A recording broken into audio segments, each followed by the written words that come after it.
Hi, and welcome to Mid-American Gardener. I'm Sandy Mason with the University of Illinois Extension as the State Master Gardener Coordinator, and we are so glad you've decided to join us on this cold and blustery day.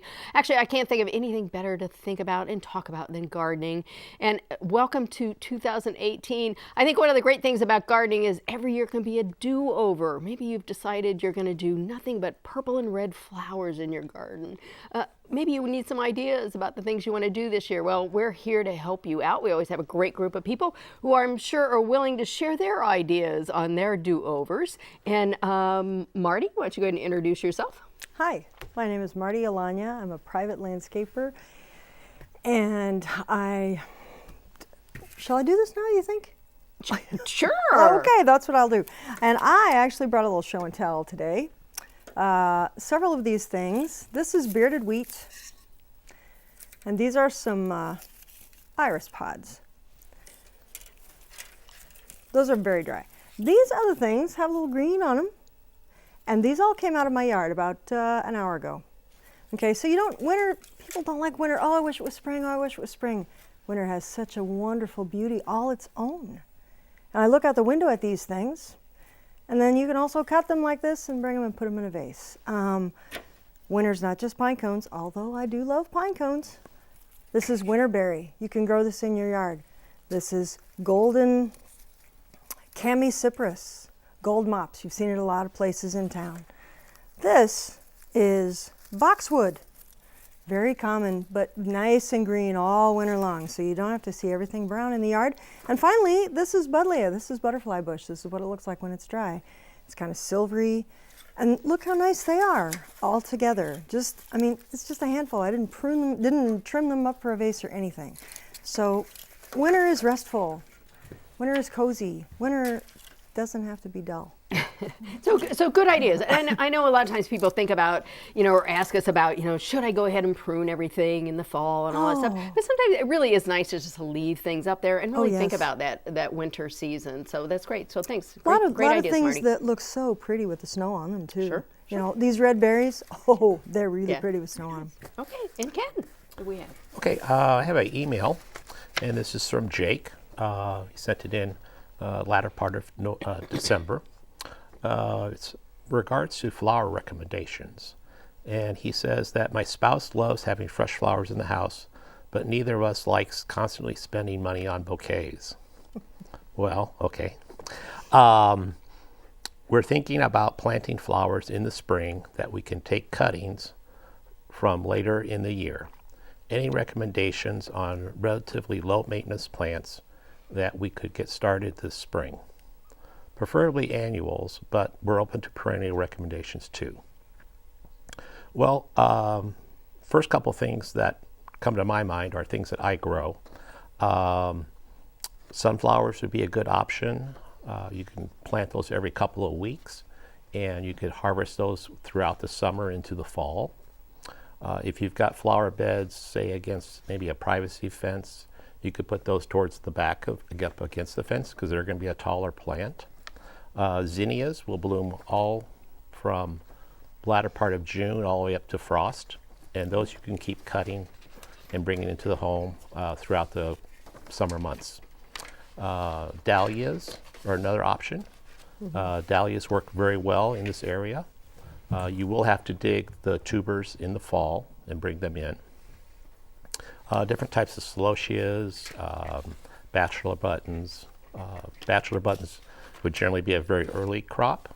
One of the first ones you want to probably start thinking about in March and April. A lot of these you can start inside or direct seed into the gardens themselves. With regards to perennials, first thing that comes to mind is hydrangeas. Hydrangeas can go in you can do a border or like a hedge of hydrangeas, and you can cut on those all summer long up to frost. And as the season progresses, those flowers will change colors. Maybe some fall chrysanthemum plants can always be cut, brought in, and those will come back every year for you. If you want to get into more shrubs, something taller would perhaps be lilac. So those are some of the perennials that would work out good for for cutting and bringing into your home. Okay. And you want to introduce yourself real quick? Yes, I forgot. Because this is kind of your area Yeah, expertise, right. isn't it? My name is Kent Miles. I'm from Illinois Willows. We're a specialty cut flower grower in western Champaign County. We have product 12 months of the year, and we do farmers markets, wholesale, and straight to the consumer. Okay, great ideas. I know for me, I have to have an area that is for cut flowers. Because I just will not cut flowers in my regular flower garden. There's just something about, I designed for those flowers to be there and I don't want to cut them, bring it in. So I have to have a designated area or I'll never do it. So that's really a good idea for them to be thinking about that Yeah, now. I'm so delighted for them to be blooming in the yard. I don't want to cut them. They look I know, really I don't want to good. cut them. So And you have to have that cut hydrangeas. flower garden. So And yeah, listen, I love hydrangeas are zinnias great are great. dried Yeah. as well. Yeah. Hydrangeas So can good ideas. come right in. So great. And Teresa, want to introduce yourself? I'm Teresa Mears. I'm a horticulture instructor out at Parkland College here in Champaign, and greenhouse plants, interior plants, a little bit of a general horticulture, some turf questions. That's kind of my background. I do have a question today from, and I don't know who it's from, but they have wanting to get some new indoor plants. They have two cats and a dog, and they want plants that aren't going to be poisonous and are pet friendly and such. And I'm going to caveat this a little bit in saying that even in the most ideal setting, if you get the perfect plant, pets are pets. They still may tear into it. They still may do something. And there are plants that are poisonous that a dog or cat may never touch and you may be fine with, and you may have had the mixtures together. So it's a little trial and error, but I thought I'd pick some plants that I think are easy to grow in interior scapes and are not considered poisonous in any way.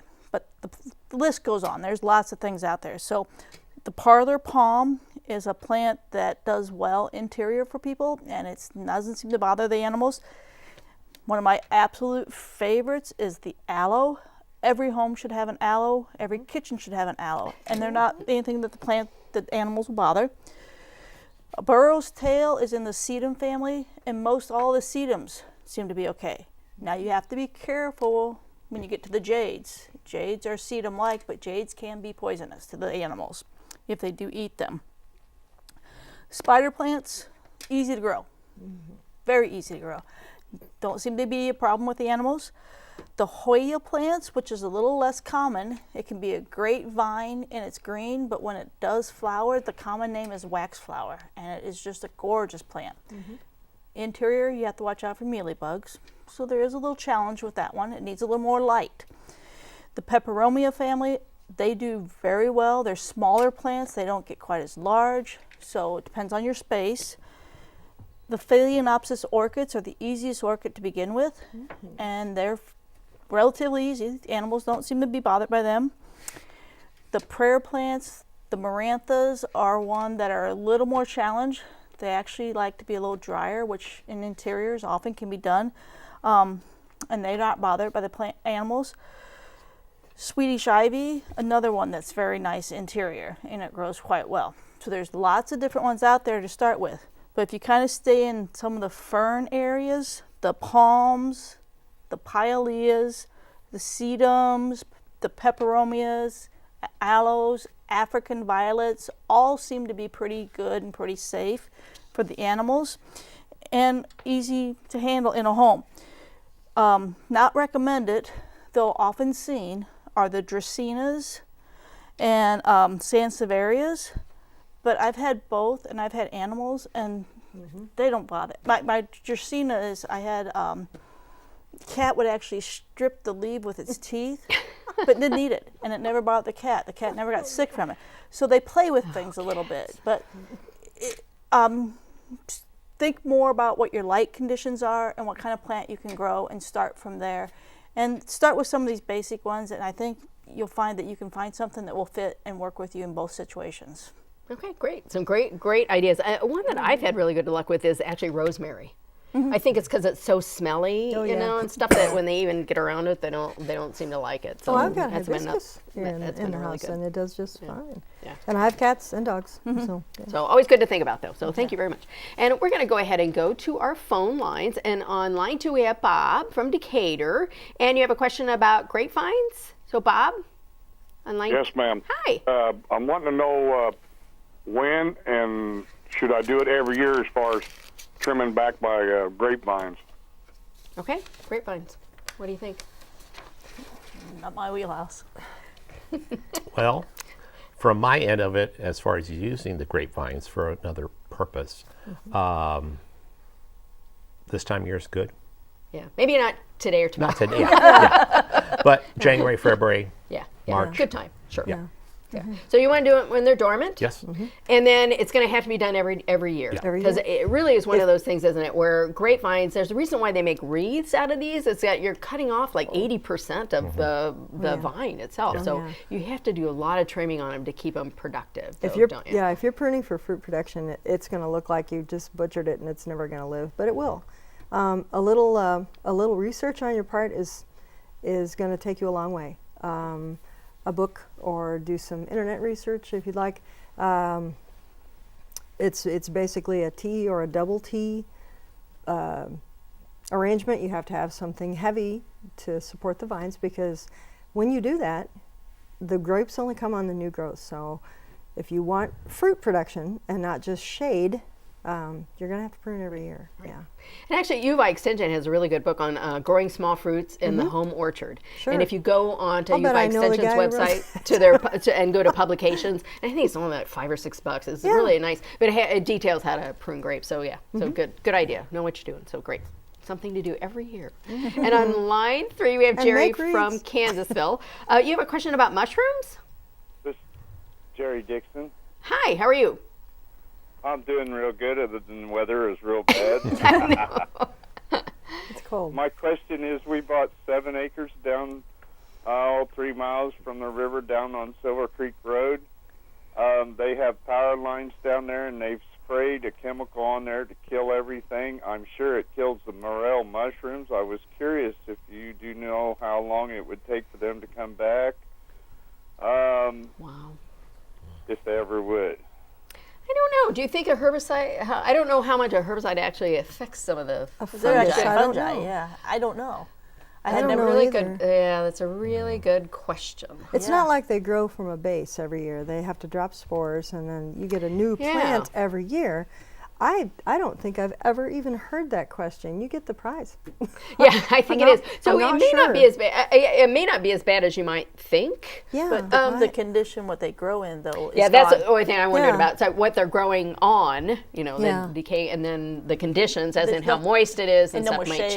change, and yeah, all those kinds of things. The conditions might change, but I suspect the mushrooms itself will still be there. They might Maybe be not on, be as yeah, whether or productive. not- on the edge Yeah. of wherever Yeah. they Right, sprayed. right. Because it's probably a pathway that they've Right. sprayed. Right. Yeah, So, and if so good question. So hopefully it still works out for you. So yeah, good question. And if they're clear cutting, then the mushrooms aren't going to grow back there anyway. They don't want sun. They want a little bit of a more woodland area. So if you're lucky, the spores might wash away from into the edges where there's still some shade. Right. So conditions are Just right. have to look, yeah. yeah. And I think the interesting thing about mushrooms is that sometimes people don't always realize is that the mushrooms are actually like the apple on the tree. They're actually the fruiting structure, and the fungi itself is actually underground or typically in a dead tree or something like that. So Oh, we yeah. don't always realize that it's still there, even though you may not see the mushrooms themselves. But good question.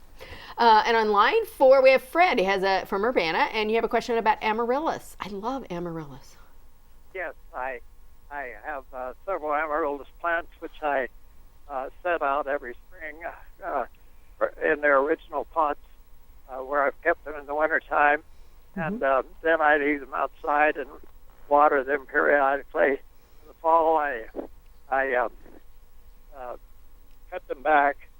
I cut them back in October, let them dry good, bring them inside, and this year I followed all the normal procedures. November 1st or so they were inside, and they've all come up except none of them have produced a bud bloom. They're all just the green leaves, so I'm wondering what I did wrong. Have you repotted them into a larger pot? There you go.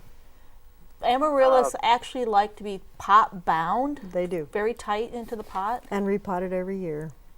So if they're in too large of a pot, they tend to put more vegetative growth out and don't put the flower out. I see. Well, kind of the same pots I think I've used for a while. So the they same they are pot? bigger than what they come in. I know they come in much smaller pots, but they've last year about half of them bloomed, half of them didn't, and but this year they've come up with the green leaves, but that's about it. There's no flower bulb or whatever you call stalk anyway, and so you think they should have gone in a much smaller container than is what you're saying. You should be able to just kind of put your fingers between the bulb and the pot, just enough soil that there's soil there to hold the bulb, and the bulb plant's high, so you have 2 inches or so at the base of soil, but that's one of the biggest problems with them is if they get over potted, they make a lot of babies and create more vegetative growth, not the flower. So could it be a dormancy thing? I know I'm wondering sometimes too if the warm fall we had may have triggered something also. that they stayed active too long because they really need to go through. They need to get into deep dormancy Mine before were, they actually. mine were in the house, and I didn't water them for, I don't know, 4 or 5 months. They never did die back. I'm like, stop it, okay? Christmas is coming here. So then they didn't flower in. No, they always did not. So I And wonder about mean, that. They really have to go into deep dormancy. We always turn They them on their do. side. Yeah. You Somehow have turning the bulb on its side will help trigger it into a deeper dormancy. you have to too. force them. Yeah. Force them to go to sleep. And I would definitely repot them every year. Repot them, even if the same pot is the right size. Change the soil out, like the top third, like she was saying, the top third of the bulb should be up above the soil surface. Don't put them too deeply, or like Teresa said, you'll get a lot of leaves. Yeah. But good. But stick with it, Fred. They're Oh, great yeah. plants. They'll get bigger and bigger every year. Oh yeah. Great. And on line 5, we have Cindy from Glenarm, and you have a question about Rex begonias. What's your question, Cindy? Yeah, my Rex begonias do great outside all summer, and then I try to bring the pots in and winter them over indoors, and they just continue to go downhill as I bring them in. I don't overwater them or anything, but the leaves start to turn brown, and I lose them a couple leaves at a time, and like in a couple weeks they're dead, and I just don't know what I'm doing wrong. Like maybe it's too cool in the house or something. It's a good question. A lot of us like to bring in our summer plants indoors. I would What think do you it wouldn't be too cool in the house. I think it might be too dry in the house. Also, all that summer growth has been outside, and even if you have them in a really sunny window, the foot candles of light is so much higher outside, even under a shade tree, than it is inside, no matter how big your window is. So here's what I've had good luck with. Cut them off, and they look horrible. I don't know if anybody else here has done this or not, but if you keep having trouble with this, cut most of the growth off until you get down to just where little pieces are trying to come out, new sprouts. Put it in a sunny window, don't water it. You can even put it on a tray of pebbles with a little water in them, not with the pot in the water, but just to provide some extra humidity, because it's usually, if people have forced air heat, it's too dry in your house. And begonias like it, they like a shady, cool place. So I don't think it's too cold unless you live in an igloo, but it's probably too hot and dry. So try that. You're no better off. I mean, if they die, they're already dying. And what I have found is if I give it some scientific neglect that way, they usually just sprout back out and they do beautifully. But that new foliage can acclimate to the environment it's growing in. The old foliage is used to being in that brighter sun outside, and it comes in the house and it's like, oh God, it's horrible in here. And it just gives up. So you could try that. Okay, great. Hope that helps. And we're going to go to our emails here. So, Marty, do you have an email for us? I do. I have an email. Hedge trimming. Our viewer has a 50-foot long hedge that's mostly privet, but some other things mixed in like weigela and burning bush. It's gradually grown about shoulder high and difficult to trim. Yes, I can imagine. I heard you can cut them back severely in October, and they'd like to cut off about a foot. They sent this in the fall, in November, and said, now that it's November, can I still do this? I'll tell you what, Elizabeth, If this was a November show, I would have said, no, don't do it now. You're better off to wait, not today when it's in the single digits, but pruning later in the season. But the problem is with a mixed hedge like that, I have a photograph, but I don't know if you sent it.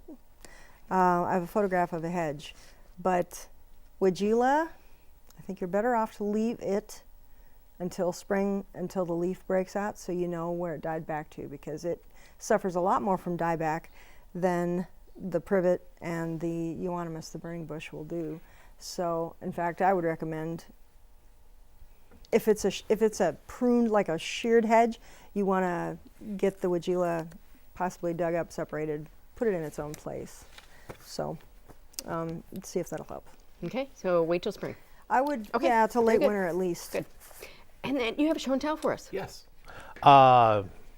This afternoon, I brought in some of our pussy willow. We grow 4 different varieties of willow. This particular variety of pussy willow is the giant. And this time of year in January, the catkins are pretty small. If we So waited beautiful, to let this go through the winter in April, when they start to naturally pop open, they'll be the size of your thumb. So it's a big difference between now and then. We grow this up to 8-foot branches, and this is what we call a tip grade, which is generally 2 to 4 foot. And so it's one of our spring flowering branches. Next month we'll be doing the forsythia and quince. So if you've got pussy willow out in your yard, go ahead and cut them and put them in some warm water, and they'll start to pop open for you. Okay, great. Oh, good. Good time to be thinking about bringing in branches. Oh, yes. And If you you have have a some show of and these tell here, for you us can as do with well, this. Teresa. I can go through this fairly quick. We have somebody that has a hibiscus, and they want to keep it around, and they want to take cuttings. And I do this kind of stuff all the time at work when I do cuttings and I'm sending stuff with people. I make a mini little greenhouse out of a Ziploc bag. But we took a cutting off of our hibiscus. And you want something that's about 4 to 6 inches, not flowering. You do not want a flowering tip at all on your hibiscus. And I use just basic rooting hormone, the #1 strength. This is something you can buy locally. Anything stronger, you usually have to get on the internet. If the leaves are too large, you can cut and tear leaves. Don't be afraid. I put it in a little paper cup with a drain hole, the wet media, and all I'm doing is then I'm going to stick it into the bag, try to get a little air in with it and blow it up so we can sit it in a bright but not direct sun. If you get a little condensation during the day, you're fine, and give it a couple week, 10 days. You should see some root initials coming out. Once it gets rooted well, transplant it. Once the root initials are there, you can take it out of the bag. But it's an easy way to start cuttings, and cuttings are the way you would want to do this. I would wait another couple of weeks until the weather's a little brighter, a little nicer, but I take cuttings of all kinds of things all the time. You can do them at home. You don't have to have a fancy mist house. Okay, great thing to do with your houseplants this time of year. You think? Yes. Good. Very good. Okay, we're going to go back to our line. And on line 6, we have Derek from Decatur, and you have a question about a flower. What can we do for you, Derek? Oh, thank you, Sandy. This is Derek from Decatur. I have a galvanized horse trough, and I want to try to fill it up with potting soil and grow roses. Oh. Can I do that? What do you think? Put holes in it.